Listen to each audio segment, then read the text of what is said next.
Hoy! Sino? Jason. Hoy!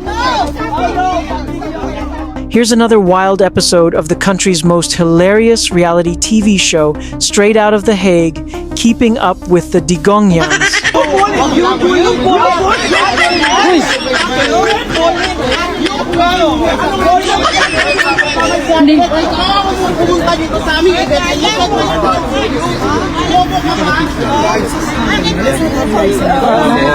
Alam mo nangyari kasi dyan?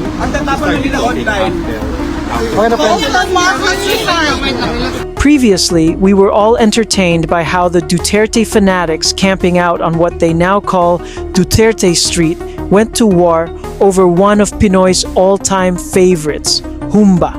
Alam mo, gusto niya mapahiya tayo. Ginugulo niya. Para pagkain lang, tangina magpospos. Pakisabi kay Aldo. Bastos.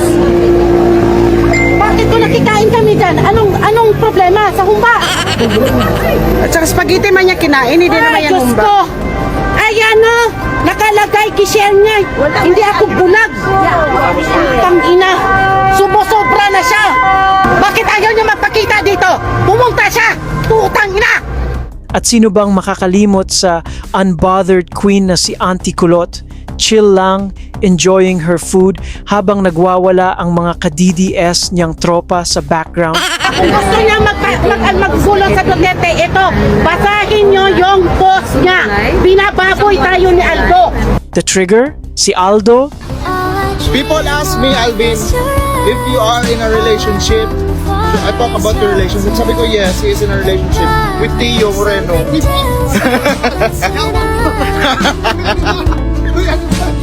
The DDS, who posted online na sobrang patay gutom daw ang grupo ni Mima Harry Roque na halos magkanda-ugaga sa humba na handa sa birthday ni Alvin the DDS Chipmunk.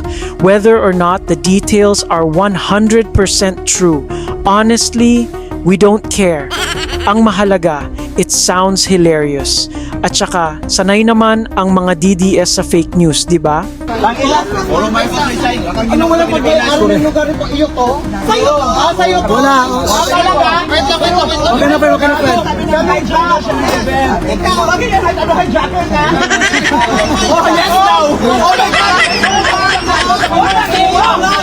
Alam ko yung Now on this episode, may bagong character from Visayas region with the full-on Visayan accent na si Lola Tio Moreno, ang boses aklang konstru o construction worker. Apply mo sa sarili mo.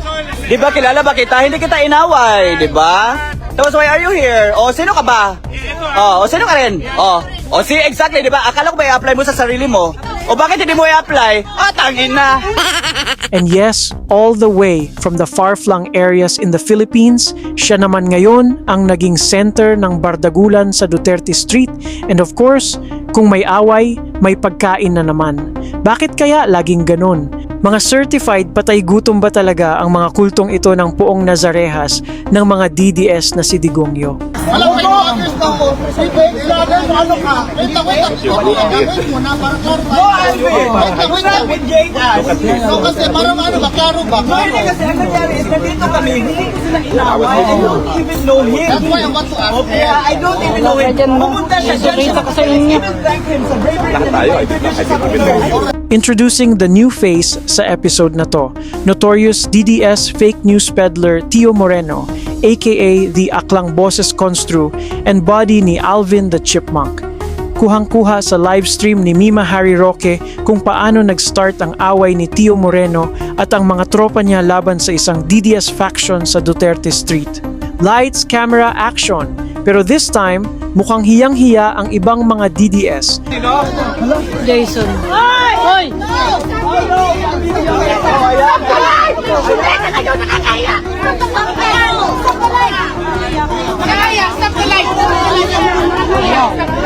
Kuya, layo. Kasi nag-end live bigla ang phone ni Mima Harry Roque na naka-livestream sa eksena.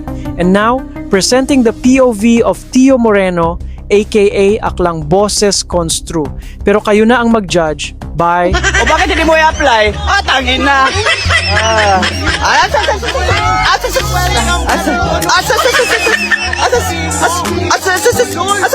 Oh, di ba? Bakit? Bakit? Bakit sinabihan kitang putang ina ka? Kailan? Saan proof mo? See? You're accusing me without any proof. Putang ina, ayusin mong ngipin mo. Tangina mo.